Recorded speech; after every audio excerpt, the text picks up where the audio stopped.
வானவர்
என்னோடு இருக்கிறார். எனவே என்னை துன்புறுத்துவோர் இடறி விடுவார். அவர்கள் வெற்றி கொள்ள மாட்டார்கள். அவர்கள் விவேகத்தோடு செயல்படவில்லை. அவர்களின் அவமானம் என்றும் நிலைத்திருக்கும். அது மறக்கப்படாது. படைகளின் ஆண்டவரே, நேர்மையாளரை சோதித்து அறிபவரும் உள்ளுணர்வுகளே இதய சிந்தனைகளையும் அறிபவரும் நீரே. நீர் என் எதிரிகளை பழி வாங்குவதே நான் காண வேண்டும். ஏனெனில் என் வழக்கை உம்மிடம் எடுத்துரைத்துள்ளேன். ஆண்டவரும் புகழ் பாடுங்கள், அவரை புகழ்ந்தேற்றுங்கள். ஏனெனில் அவர்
நான் உங்களுக்கு இருளில் சொல்வதை நீங்கள் ஒளியில் கூறுங்கள், காதோடு காதாய் கேட்பதை வீட்டின் மேல் தளத்திலிருந்து அறியுங்கள். ஆன்மாவை கொள்ள இயலாமல் உடலை மட்டும் கொள்ளுகின்றவர்களுக்கு அஞ்ச வேண்டாம். ஆன்மாவையும் உடலையும் நரகத்தில் அடைத்து வல்லவருக்கு அஞ்சுங்கள். காசுக்கு 2 சிட்டுக்குருவிகள் விற்பதில்லையா? எனினும் அவற்றில் ஒன்று கூட உங்கள் தந்தையின் விருப்பம் ஒன்று தலையில் விழாது. உங்கள் தலைமுறையெல்லாம் எண்ணப்பட்டிருக்கின்றது. சிட்டுக்குருவிகள் பலவற்றை விட நீங்கள் மேலானவர்கள், எனவே அஞ்சாதீர்கள். மக்கள் முன்னிலையில் என்னை ஏற்றுக்கொண்டிருந்தவரை விண்ணுலகில் இருக்கும் என் தந்தையின் முன்னிலையில் நானும் ஏற்றுக்கொள்வேன். மக்கள் முன்னிலையில் என்னை மறுதளிப்பவர் எவரை விண்ணுலகில் இருக்கிற என் தந்தையின் முன்னிலையில் நானும் மறுதளிப்பேன். இது கிறிஸ்துவின் நற்செய்தி.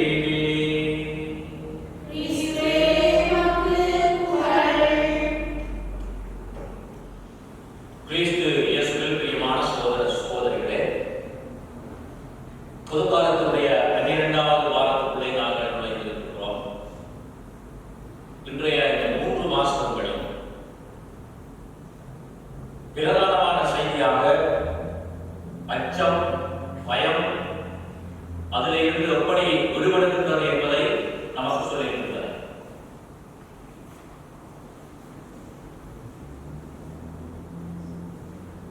எங்களுடைய வாழ்க்கையை நாங்கள் பல விடயங்களுக்கு, பல காரியங்களுக்கு அச்சப்படுகிறோம், பயப்படுகிறோம். பயம் என்பது எங்கள் எல்லோரையும் குறிக்கின்ற ஒரு விடயம். இந்த காலங்களிலே நாங்கள் பல்வேறுபட்ட பயத்தினாலும் பீதியினாலும் சஞ்சலப்பட்டு கொண்டிருக்கிறோம்.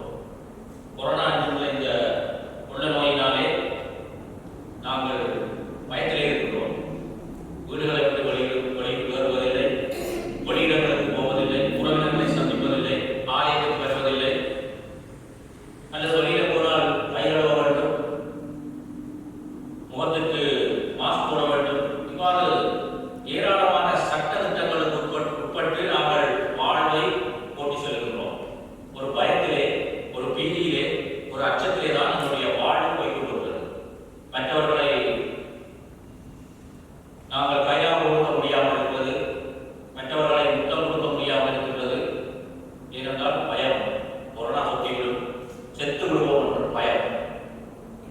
இன்றைக்கு ஆண்டவர் அழகாக சொல்கிறார், பயப்படாதீர்கள், அஞ்சாதீர்கள், நான் என்றைக்குமே உங்களுடைய இருக்கிறேன். முதலாவது வாசகத்தில் கூட இறைவாக்கினர் எரேமியா எழுதப்படுகிற வாசகம் நமக்கு அழகாக சொல்கிறது. எரேமியா ஒரு கட்டத்திலே ஆண்டவரை பார்த்து புலம்புகிறார், ஆண்டவரே நீருமா என்னை கைவிட்டு விட்டீர். எரேமியா இறைவாக்கினர் இறைவாக்கு உரைக்கின்றார், அவரை குறித்து சிறை அடைக்கிறார். ஏன் எரேமியாவை குறித்து சிறை அடைக்கிறார்கள்? எரேமியா ஆண்டவருடைய செய்தி அவர்களுக்கு உரைக்கின்றார், எருசலேம் தேவாலயம் பிடிக்கப்படும், நீங்கள் நேபுகாத்நேச்சாருடைய தலைமையிலே படையெடுக்கப்பட்டு பாபிலோனியர்களினாலே அடிமைப்படுத்தப்பட போகிறீர்கள், வேற்று நாடுகளுக்கு கொண்டு செல்லப்பட போகிறீர்கள்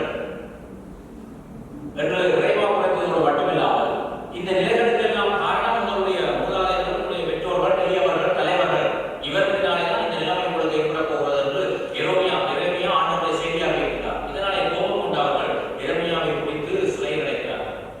அங்கே எல்லாரும் பயம், அச்சம், பீதி ஏற்படுகிறது. எங்களுக்கு எல்லாம் ஒரு நிறைவாக கிடைக்கும்னா அதனால் இவரை குறித்து அடையுங்கள் என்று சொல்கிற பொழுது அதை செய்கிறார். அப்பொழுது ஆண்டவரை நோக்கி எரேமியா கத்துகிறார். இருப்பினும் ஆண்டவர்கள் முழுமையான நம்பிக்கை, விசுவாசம் கொண்டவராக எரேமியா போராடுகிறார். இறை செய்தியை அமைப்பதற்காக எரேமியா போகிறார். இன்றைய 2 வாசகங்களிலும் 2ஆம் வாசகத்தின் செய்தியிலும் ஆண்டவர் நமக்கு சொல்கிறார், அஞ்ச வேண்டாம், பயப்பட வேண்டாம். உடலை மட்டும் கொள்ளுகிறவர்களுக்கு நீங்கள் அஞ்ச வேண்டாம். அவர்களால் ஆன்மாவை கொள்ள முடியாது. உடலையும் ஆன்மாவையும் கொள்ள வெல்லவர்களே அஞ்சுங்கள். ஆண்டவருக்கு தான் அஞ்ச வேண்டும். சாதாரண உலகத்தில் வருகின்ற பயம், பீதியங்களை கொண்டு விடுவார்கள், செத்து விடுவோம் என்பது உடலை மட்டும் கொள்ளுகின்றவர்கள். அதற்கு தான் நாங்கள் பயப்படுகிறோம், அஞ்சுகிறோம். ஆனால் ஆண்டவர் நமக்கு சொல்வது அஞ்ச வேண்டாம், பயப்பட வேண்டாம், நம்பிக்கை கொள்ளுங்கள், விசுவாசம் கொள்ளுங்கள். இன்றைய 2வது வாசகத்தில் கூட பவுலடிகளார் ரோமியருக்கு எழுதிய திருமுகத்திலே அழகாக சொல்லுகிறார், பாவம் எங்களுக்கு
ஆண்டவருடைய பிள்ளைகள் நாங்கள் சோதர சோதரிகளே, அச்சம் நீங்கி பயம் நீங்கி நாங்கள் ஆண்டவரை நம்பிக்கை வைப்போம்.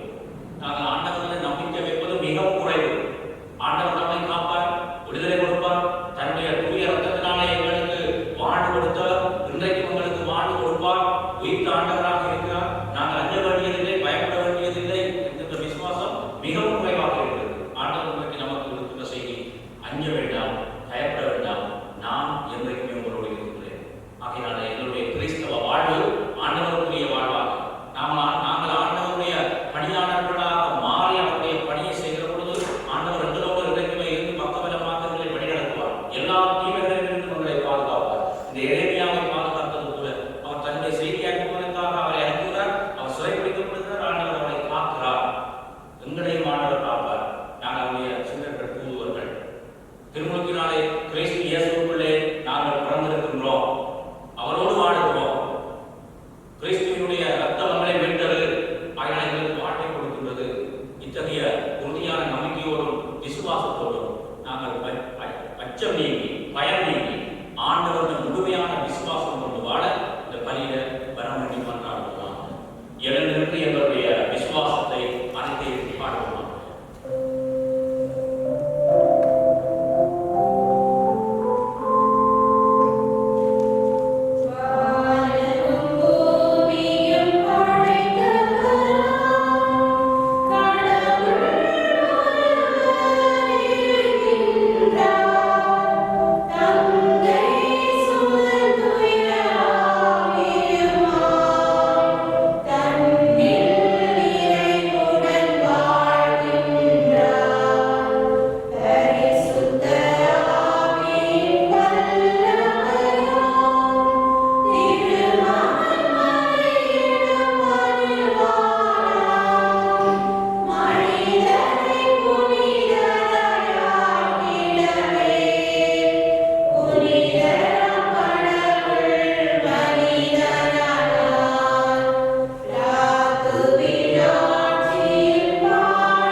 நாம் உம்மை காணவும் நிலையில்லா செல்வத்தை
எல்லாம் வல்ல பரலோக பிதாவே, நாங்கள் சொன்ன இந்த மன்றாட்டுகளோடு எங்களுடைய உள்ளத்திலே இருக்கின்ற அனைத்து தேவைகளையும் நீர் ஒருவரையாகவே உமக்கு சித்தமானால் இதை செய்யலாம். எங்கள் ஆண்டவராகிய இயேசு கிறிஸ்து வழியாக உம்மிடமிருந்து மன்றாடுகின்றோம் தந்தையே.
எங்கள் ஆண்டவராகிய கிறிஸ்து வழியாக என் நாடும் உலகத்திலும் நாம்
இந்த திருப்பலியை கண்டு கொண்டிருக்கிறீர்கள்.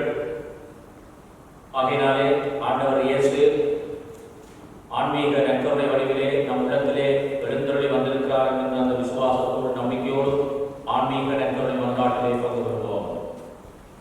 என் இயேசுவே, பரிசுத்த தேவ நற்கருணையில் நீர் பிரசன்னமாக இருக்கிறீர் என்று நான் நம்புகின்றேன்.